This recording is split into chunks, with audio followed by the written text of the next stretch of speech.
May Day స్ఫూర్తితో కార్మిక వ్యతిరేక విధానాలను అవలంబిస్తున్న కేంద్ర ప్రభుత్వంపై పోరాటానికి కార్మిక వర్గం అంతా సిద్ధం కావాలని సిపిఎం జిల్లా కార్యదర్శి వై యాకయ్య పిలుపునిచ్చారు.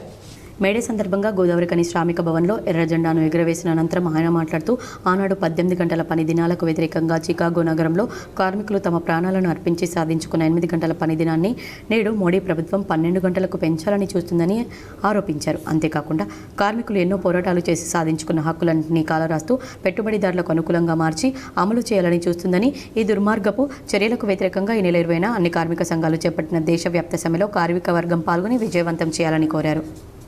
29వ మేడే సందర్భంగా సిఐటియు శుభాకాంక్షలు తెలియజేస్తుంది. ఈ 139వ మేడే ఏదైతే ఉందో అది ఇవాళ ప్రపంచవ్యాప్తంగా దేశవ్యాప్తంగా దీక్షా దినంగా పాటించాలి. అమరుల యొక్క త్యాగాన్ని స్మరించుకోవాల్సిన అవసరం ఇవాళ శ్రామికుల పైన కార్మిక వర్గం పైన ఉందని సిఐటియు సందర్భంగా తెలియజేస్తుంది. ముఖ్యంగా దేశంలో రాష్ట్రంలో మరి ప్రపంచంలోనే 1886లో 20 గంటలకు 18 గంటలకు వ్యతిరేకంగా పోరాటం చేసి 8 గంటలు సాధించుకున్న కార్మిక వర్గం పైన తిరిగి ఈ దేశంలో పరిపాలిస్తున్న మరి బీజేపీ ప్రభుత్వం ఇవాళ మోడీ ప్రభుత్వం తిరిగి 10 గంటలు పెంచడానికి 13 గంటలు 12 గంటలు 18 గంటలు తీసుకురావడం కోసం ప్రయత్నం చేస్తుంది.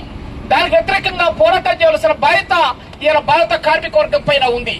అంతేకాకుండా అనేక హక్కులు సాధించుకొని బ్రిటిష్ కాలంలో బ్రిటిష్ వాళ్ళకు వ్యతిరేకంగా భారత కార్మిక వర్గం పోరాటాలు చేసి సాధించుకున్న హక్కులను ఇవాళ బీజేపీ ప్రభుత్వం కాలేస్తుంది. ఇవాళ 29 చట్టాలను 4 కోట్లుగా మార్చి కార్మిక సంఘాలు లేకుండా, కార్మిక హక్కులు లేకుండా, బోనస్ చట్టం లేకుండా, సంఘాలు పెట్టుకునే హక్కు లేకుండా రకరకాల పద్ధతులు ఇవాళ 4 పేర్లతోటి కార్మికులను తిరిగి కట్టు బానిసలు చేయడానికి ఇవాళ బీజేపీ ప్రభుత్వం కేంద్ర ప్రభుత్వం ప్రయత్నం చేస్తుంది. దీనికి వ్యతిరేకంగా ఇవాళ భారత కార్మిక వర్గం పెద్ద ఎత్తున పోరాటం చేయాల్సిన అవసరం ఉంది. ముఖ్యంగా ఈ నెల 20వ తారీఖు నాడు 29 చట్టాలను 4 కోట్లుగా మార్చినప్పుడు మాకు కార్మిక హక్కులు ఉండాలి, 10 గంటలు పెంచొద్దు, బోనస్ చట్టం ఉండాలి, ఇవాళ కార్మిక యూనియన్లు ఉండాలనే దాంతో ఈ నెల 20వ తారీఖు నాడు మరి సంఘటిత అసంఘటిత కార్మిక వర్గం దేశవ్యాప్తంగా సార్వత్రిక సమ్మె చేయబోతుంది.